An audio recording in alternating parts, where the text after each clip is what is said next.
But in my meeting, they would often say, if you follow the 12-step program, blessings are coming your way. Is that something that they would say in your meetings as well?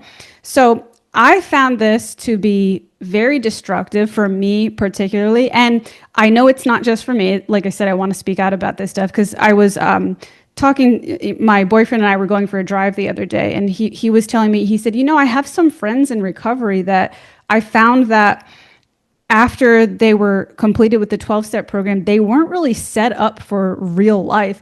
And to relate that back to the point I'm making about the blessings are coming, I did the 12 steps. I did them to a T. I was like the golden star student for my sponsor. She loved me.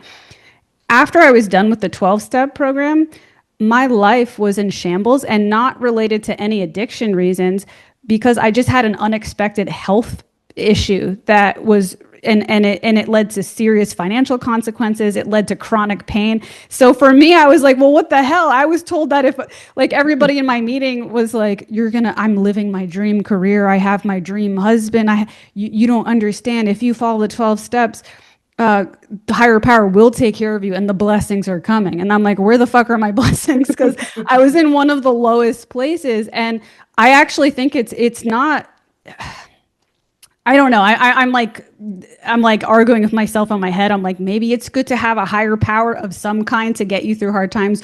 But the idea that if you follow the rules, the blessings are coming can be destructive. I don't know if you have anything to say about that or have any experiences with that as well. Well, it's that whole idea. They say don't quit before the miracle happens, right? So it keeps you in there longer because you're like, I'm waiting for the miracle to happen, like and you see around you, there are people who do seem to be doing the thing, like they have what you want, right? That's what they always say, like find people that have what you want and do what they do and all that stuff.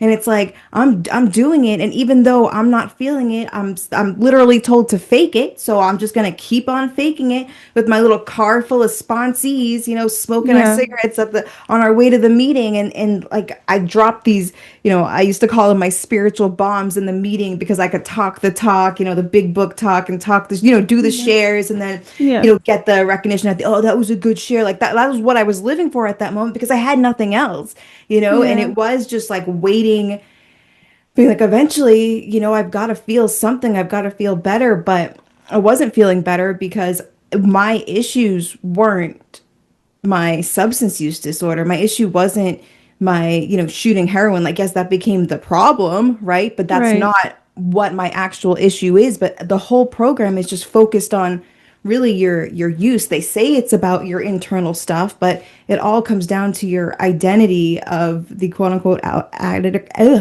or alcoholic, and it's so the whole don't quit before the miracle happens is then like what you were saying with the blessings. Your blessings are coming. I think it just strings you along because you're like, I'm doing what I'm supposed to be doing.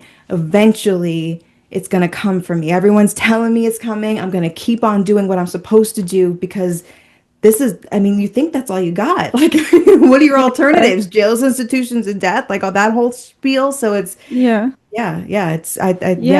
really fucked up. And it's really hard because thankfully I was able to stay on a steady path after that rough period of my life, and I'm still kind of coming out of that. I had surgery a couple months ago to deal with some of the stuff I was going through, and I'm finally getting on the better end of that.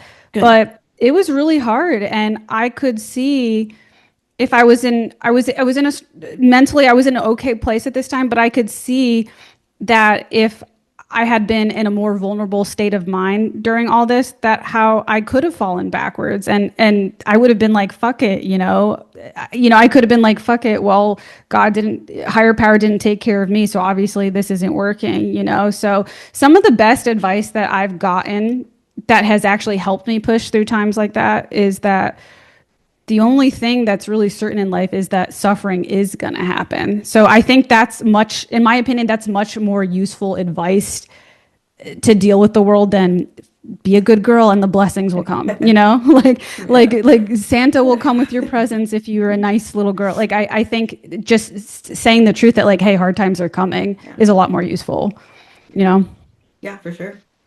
Okay. So another point I brought up was that, hey guys, it's me, your host, Andrea Pranzatelli. If you enjoyed this clip today, please don't forget to hit subscribe.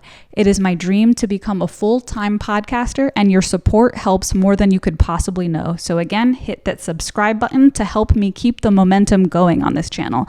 Also, for every single clip, there is a link in the description to the full episode if you would like to hear the full episode. And I also have a link to my Instagram below if you'd like to follow me on Instagram as well. So that's it. Have a good day, guys. Bye.